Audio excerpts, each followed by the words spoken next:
اللہ تعالیٰ نے اپنے حبیب دو عالم رحمت للعالمین آقا صلی اللہ علیہ وسلم کو اپنی رحمت کا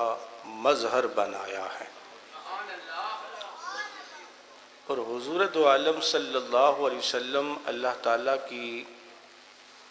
وہ عظیم رحمت ہیں جو اللہ تعالیٰ کی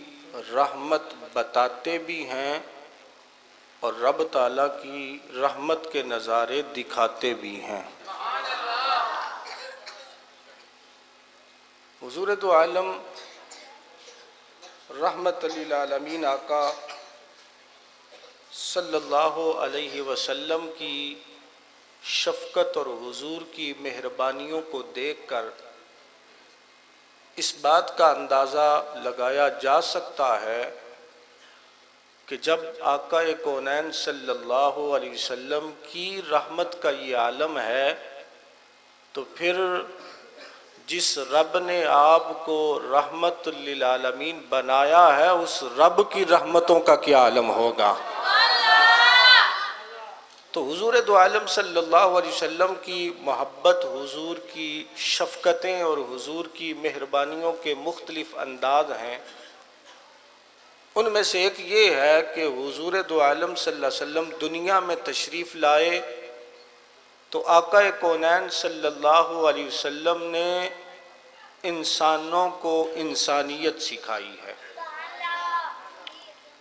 حضور دو عالم صلی اللہ علیہ وسلم کی ولادت باسعادت سے قبل عرب کی یہ حالت تھی کہ جب کسی کا باپ مر جاتا، بیٹوں میں مال وراثت کو تقسیم کیا جاتا، کسی بیٹے کے حصے میں کاروبار آتا، کسی کے حصے میں جائیداد آتی، کسی کے حصے میں کچھ آتا، ایک بیٹے کے حصے میں ماں بھی آتی تھی۔ اگر وہ چاہتا تو ماں کو نوکرانی بنا کر گھر میں رکھ لیتا، اگر وہ چاہتا تو اپنی ماں کو منڈی میں بیچ کر پیسے وصول کر لیتا، اور وہ لوگ اپنی بیٹیوں کو زندہ درگور کرتے۔ جس کے ہاں بیٹی پیدا ہوتی وہ اپنے آپ کو دنیا کا ذلیل تر بندہ سمجھتا اور لوگوں سے اپنا منہ چھپاتا پھرتا، کوئی اس کو یہ نہ کہے یہ کسی بیٹی کا باپ ہے۔ تھوڑی دیر کے لیے موبائل جو ان کو سائلنٹ کر لے تو مہربانی ہوگی۔ اور باپ، توجہ کیجئے گا، اور باپ اپنے ہی ہاتھوں سے اپنی بیٹی کو زندہ درگور کر کے، زندہ دفن کر کے فخر محسوس کرتا اور لوگوں کو بتاتا پھرتا کہ میں نے اپنے ہاتھوں سے اپنی بیٹی کو زندہ درگور کیا ہے۔ غلاموں کے ساتھ حال یہ تھا کہ اگر کوئی غلام دھوپ میں پڑی ہوئی جوتی کو اٹھا کر اس کے آقا کی اجازت کے بغیر سائے میں رکھ دیتا، سرے بازار اس کا آقا اس پر کوڑے برساتا، پوچھا جاتا اس کا قصور کیا ہے تو وہ کہتا یہ اس قابل ہو گیا ہے کہ میری اجازت کے بغیر یہ میری جوتی کو ہاتھ لگا سکے۔ اور وہ لوگ اپنی پیشانیوں کے تقدس کو پامال کرتے۔ کسی نے سورج کو اپنا خدا بنا رکھا تھا، کوئی چاند کی پوجا کر رہا تھا، کوئی اپنے ہی ہاتھوں سے بنائے ہوئے بتوں کے سامنے اپنی پیشانی کے تقدس کو پامال کر رہا تھا، کوئی درختوں کو پوج رہا تھا، کوئی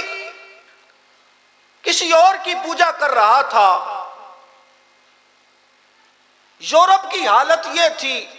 کہ وہ لوگ ایک دن عید کا دن مناتے اور ایک کھلے میدان میں سارے لوگ اور بادشاہ جمع ہوتے، وہاں پر ایک قیدی کو لا کر چھوڑا جاتا اور پھر اس قیدی پر ایک بھوکے شیر کو چھوڑا جاتا۔ وہ بھوکا شیر اس قیدی کے جسم سے گوشت نوچ نوچ کر کھاتا یہ سارے لوگ اس بے بس قیدی کی حالت کو دیکھ کر خوش ہوتے اور عید کا دن مناتے۔ افریقہ کی حالت یہ تھی کہ امیر لوگ غریبوں کی بستیوں میں جاتے، جیسے ہم جانوروں کا شکار کرتے ہیں، ایسے وہ انسانوں کا شکار کرتے، غریبوں کا شکار کرتے اور پھر انہیں آگ پر بھون کر کھایا جاتا۔ ہندوستان کی حالت یہ تھی کہ جب کسی عورت کا خاوند مر جاتا، اس کے مردہ خاوند کو جب جلایا جاتا، اس کے ساتھ اس کی زندہ بیوی کو بھی جلا دیا جاتا اور کہا جاتا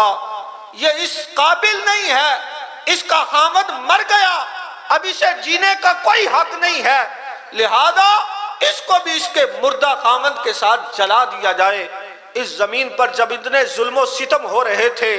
کہیں ماں کو منڈیوں میں بیچا جا رہا تھا، کہیں ماں کو نکرانی بنا کر اپنے گھر میں رکھا جا رہا تھا،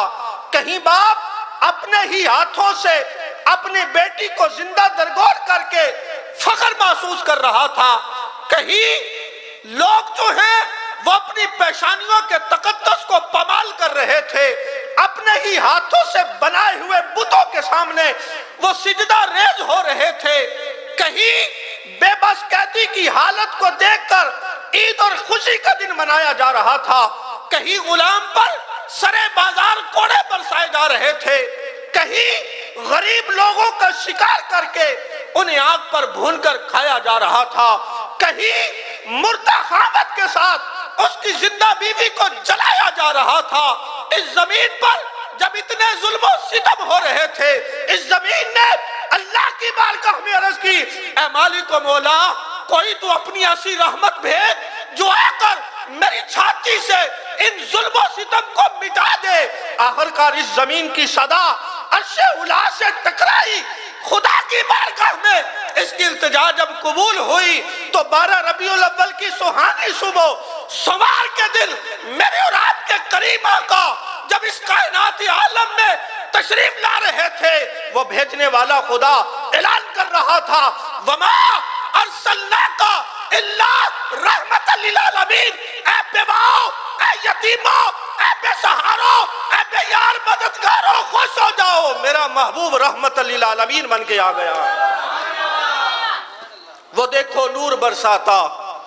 عرب کا تاجدار آیا، ملی راحت غلاموں کو، یتیموں کو قرار آیا۔ میرے آقا تشریف لائے تو حضور دو عالم صلی اللہ علیہ وسلم نے انسانوں کو انسانیت سکھائی، فرمایا لوگو عبادت کا حق صرف خدا کا ہے، قل هو اللہ احد، اللہ واحد حقیقی ہے،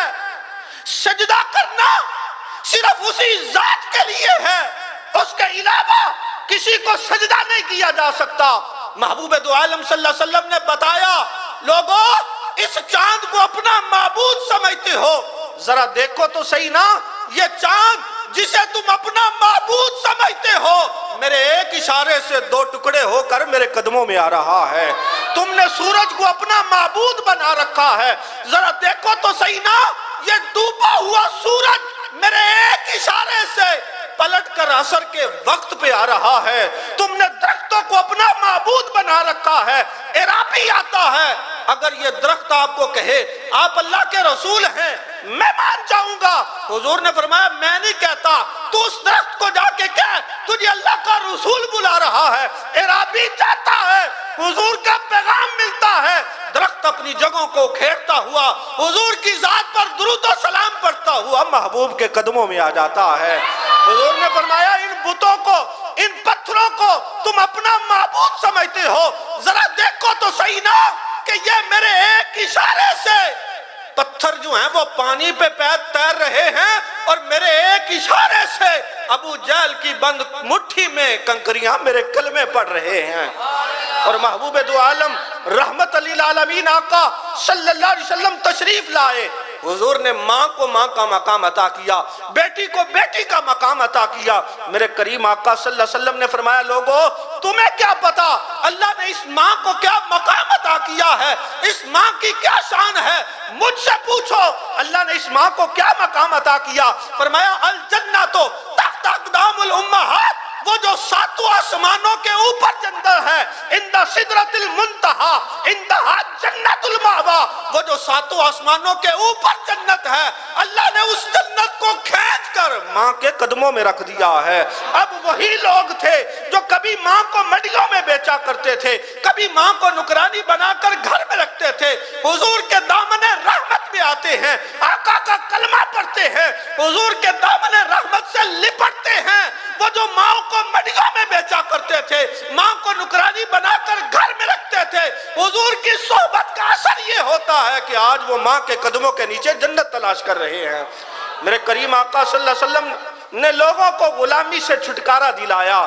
اور کریم آقا صلی اللہ علیہ وسلم نے غلاموں کو وہ شان عطا کی، وہ عظمت عطا کی۔ وہ بلال حبشی جسے کوئی جانتا نہیں تھا، جسے کوئی پہچانتا نہیں تھا، جسے کوئی اپنے پاس بٹھانا پسند نہیں کرتا تھا، جس سے کوئی بات کرنا پسند نہیں کرتا تھا، میرے کریم آقا نے اس بلال کو وہ جب دامن رحمت سے لپٹتے ہیں تو حضور نے انہیں عاشقوں کا امام بھی بنایا اور مقام یہ عطا کیا۔ حضور علیہ السلام فتح مکہ کے دن جب شان و شوکت کے ساتھ مکہ میں داخل ہوتے ہیں، نماز کا وقت ہوتا ہے، حضور فرماتے ہیں بلال اذان دو، آقا میں دیتا ہوں۔ فرمایا آج نیچے کھڑے ہو کر نہیں، آج تو کعبے کی چھت پہ کھڑا ہو کر اذان دے گا اور منہ جو ہے وہ میری طرف کرے گا۔ حضرت بلال حبشی کو حضور نے وہ مقام عطا کیا کہ معراج سے واپس آئے، فرمایا بلال بتاؤ نا ایسا کون سا عمل کرتے ہو کہ میں نے تیرے قدموں کی آواز جنت میں سنی ہے۔ حضرت بلال حبشی نے کہا یا رسول اللہ میرے سارے اعمال آپ کے سامنے ہیں، ایک عمل ایسا ہے جو میں ہمیشہ کرتا ہوں، وہ کیا ہے؟ جب بھی وضو کرتا ہوں وضو کے بعد 2 رکعت نماز نفل ضرور ادا کرتا ہوں۔ حضور نے فرمایا بلال اس عمل کو چھوڑنا نہیں، اس کے سبب سے میں نے تیرے قدموں کی آواز جنت میں سنی ہے۔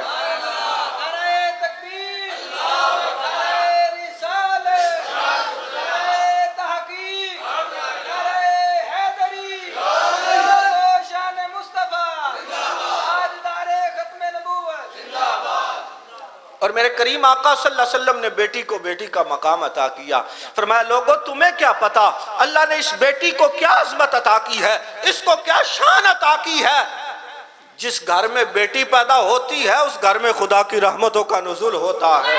اور کریم آقا صلی اللہ علیہ وسلم نے اس دور میں جس دور میں لوگ اپنی بیٹیوں کو زندہ درگور کرتے تھے، میرے رب نے اپنے محبوب کو 4 بیٹیوں سے نوازا۔ اور حضور علیہ السلام نے اس دور میں جس دور میں لوگ اپنی بیٹیوں کو زندہ درگور کر رہے تھے، فرمایا لوگوں سنو الفاطمہ تو بدعت منی، فاطمہ میرے جگر کا ٹکڑا ہے۔ اور حضرت سیدہ فاطمہ الزہرا رضی اللہ تعالیٰ عنہا شادی کے بعد جب اپنے گھر سے آقا کونین صلی اللہ علیہ وسلم سے ملاقات کے لیے تشریف لاتی، حضور اپنی بیٹی کو دیکھ کر کھڑے ہو جاتے اور آقا اپنی بیٹی کو اپنی مسند نشین پر بٹھایا کرتے تھے۔ اور میرے کریم آقا صلی اللہ علیہ وسلم نے پھر بیٹی کو وہ مقام عطا کیا، فرمایا اے میرے امتیوں اگر کوئی اپنی 2 بیٹیوں کی پرورش کرے، اچھی پرورش کر کے اچھی تربیت کرے، جب وہ بڑی ہو جائیں نکاح کے قابل ہو جائیں ان کا نکاح کر کے ان کو رخصت کر دے،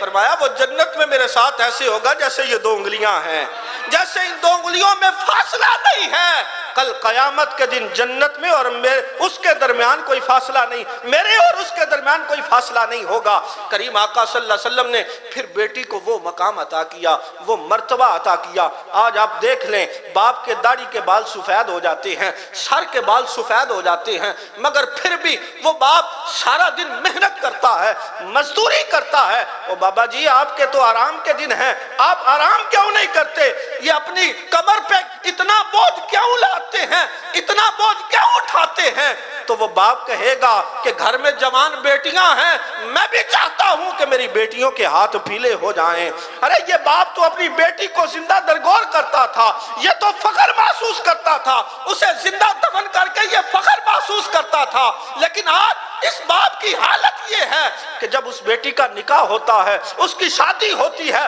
وہ جب رخصت ہو رہی ہوتی ہے، وہ اپنے والدین کے گھر کو چھوڑ کر اپنے شوہر کے ساتھ، اپنے سرتاج کے ساتھ جب اس کے گھر جا رہی ہوتی ہے تو باپ ایک کونے میں لگ کے رو رہا ہوتا ہے، بھائی ایک کونے میں لگ کے رو رہا ہوتا ہے، ارے یہ باپ تو زندہ درگور کرتا تھا، یہ محبتیں، یہ پیار کس نے عطا کیا ہے؟ یہ آمینہ کے لال نے عطا کیا ہے۔ اور اللہ کی عزت کی قسم، یہ بیٹی اللہ کی وہ رحمت ہے، وہ رحمت ہے کہ اگر باپ صبح کام کے لیے نکلتا ہے، سارا دن وہ محنت کرتا ہے، مزدوری کرتا ہے، تھک جاتا ہے، اور رات کو اگر وہ تھکا ہوا اپنے گھر میں آئے، دروازے پہ دستک دے، اس کی بیٹی دوڑتی آتی ہے، دروازہ کھولتی ہے، اپنے باپ کے لیے چارپائی بچھاتی ہے، اور وہ گلاس پانی کا بھر کر جب لاتی ہے نا، اور لا کر اپنے باپ کو دیتی ہے اور پوچھتی ہے ابا جی آ گئے ہیں، تو اللہ کی عزت کی قسم وہ جو باپ سارے دن کا تھکا ہوتا ہے، بیٹی کے ان جملوں سے اس کے سارے دن کی تھکان دور ہو جاتی ہے۔ یہ محبتیں، یہ پیار کس نے عطا کیے ہیں؟ یہ آمینہ کے لال نے عطا کیے ہیں۔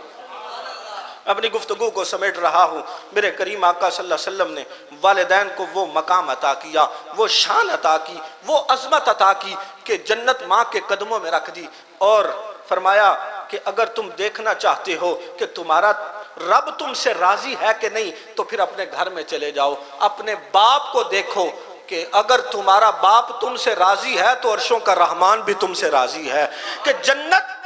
اللہ نے ماں کے قدموں کے نیچے رکھ دی اور باپ کی رضا میں اپنی رضا رکھ دی۔ آج اگر کوئی بندہ عبادت کرتا ہے، نماز پڑھتا ہے، تو وہ یا تو اس لیے پڑھتا ہے کہ اس کی جو ہے وہ اس سے اللہ راضی ہو جائے، یا اس لیے کرتا ہے کہ یا وہ عبادت اس لیے کرتا کہ اسے جنت مل جائے۔ فرمایا یہ دونوں چیزیں تیرے گھر میں موجود ہیں، رب کی رضا بھی تیرے گھر میں ہے، رب کی جنت بھی تیرے گھر میں ہے۔ والدین کو راضی کر لے، ان کے ساتھ حسن سلوک کر، ان کی خدمت کر۔ ماں کے قدموں کے نیچے جنت ہے، باپ کی رضا میں رب کی رضا ہے۔ اگر یہ دونوں تجھ سے راضی ہو گئے تو تو جنت کا حقدار بھی بن جائے گا، رب بھی تجھ سے راضی ہو جائے گا۔ اور پھر آج اس پرفتن دور میں اللہ کی عزت کی قسم، والدین کو جب دیکھتے ہیں تو ان کے پاس کبھی بیٹھ کر ان کی داستانیں اگر سنی جائیں تو والدین رو رو کے بتاتے ہیں کہ ہماری اولاد ہمارے ساتھ کیا حال کرتی ہے۔ ارے یار، جس باپ نے تجھے بچپن سے لے کر تیری جوانی تک، تیری شادی ہونے تک تجھے اس نے پالا، محنت کی، مزدوری کی، وہ ماں جو تجھے سنبھالتی رہی، جب تیرے پاس طاقت نہیں تھی، سوچ اگر اس وقت اللہ ماں کے دل میں تیرے لیے محبت نہ پیدا کرتا تو تیرا کیا حال ہوتا۔ لیکن اللہ نے تیرے لیے تیری ماں کے دل میں وہ محبت، وہ سکون پیدا کیا کہ اگر تو اپنے جو ہے وہ پیشاب اپنی شلوار میں کر دیتا تھا تو کوئی غیر تجھے صاف نہیں کرتا تھا، وہ تیری ماں تھی جو تیرے پیشاب کو بھی صاف کرتی تھی، تجھے نہلاتی بھی تھی، تجھے کھانا بھی دیتی تھی، سارے معاملات کرتی تھی۔ اور آج تو جب جوان ہو گیا ہے تو تو اتنا بڑا ہو گیا ہے کہ آج والدین تجھ سے بات کرتے ہوئے ڈرتے ہیں۔ اللہ کی عزت کی قسم، والدین ڈرتے ہیں اپنی اولاد سے بات کرتے ہوئے۔ وہ کہتے ہیں ہمیں ڈر لگتا ہے۔ اگر باپ کہے نا بیٹے سے کہ بیٹا میں نے دوائی لینی ہے، کچھ پیسے دو، تو بیٹا حساب شروع کر دیتا ہے کہ ابا جی پچھلے ہفتے 500 دیتا یا کدھر کیتا جے، بیٹا حساب شروع کر دیتا ہے۔ ارے جب تو چھوٹا تھا تو سوچنا، تیرا باپ تیرے لیے ساری زندگی محنت کرتا رہا، وہ تجھے کھلاتا رہا، پلاتا رہا، اس نے کبھی تجھ سے کبھی حساب نہیں مانگا، اور آج تو حساب مانگتا ہے۔ اور قرآن کہتا ہے یسألونک ماذا ينفقون قل ما انفقتم من خیر فللوالدین۔ اے محبوب، آپ سے سوال کرتے ہیں کہ ہم اپنے مال کو کہاں خرچ کریں؟ اللہ فرماتا ہے اگر مال کو خرچ کرنا چاہتے ہو، مسجد میں دو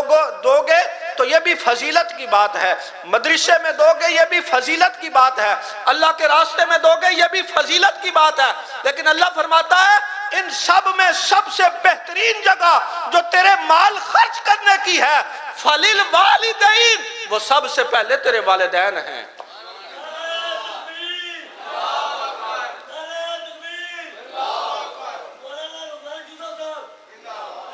وہ سب سے پہلے تیرے والدین ہیں، ان پہ خرچ کر، جب تو ان پہ خرچ کرے گا وہ تجھ سے راضی ہوں گے۔ اللہ کی عزت کی قسم انہیں کوئی لالچ نہیں ہوتا، کوئی لالچ نہیں ہوتا، وہ تو انہیں کچھ دے نہ دے وہ پھر بھی تیرے لیے دعا کرتے رہتے ہیں۔ اگر بیٹا ماں سے کہہ دینا کہ توجہ توجہ کیجئے گا، بس میں اپنی گفتگو کو ختم کر رہا ہوں، اگر بیٹا ماں سے کہہ دینا امی جی آج میں نے انٹرویو کے لیے جانا ہے، میرے لیے دعا کیجئے گا، تو اللہ کی عزت کی قسم وہ ماں صرف خود نہیں دعا کرے گی، محلے کی عورتوں کو بھی بلا لے گی، وہ درود تنجینہ بھی پڑھائے گی، وہ یاسین بھی پڑھائے گی، وہ تیرے لیے دعا کرائے گی کہ سب مل کر دعا کرو آج میرے بیٹے کا انٹرویو اچھا ہو جائے، آج اسے نوکری مل جائے۔ اور تیری ماں تو تیرے لیے ہر وقت دعائیں کرتی ہے، مگر تو ہے کہ تو نے کبھی ماں کو دیکھا بھی نہیں ہے، مگر تو ہے کہ تو نے کبھی باپ کو دیکھا بھی نہیں ہے۔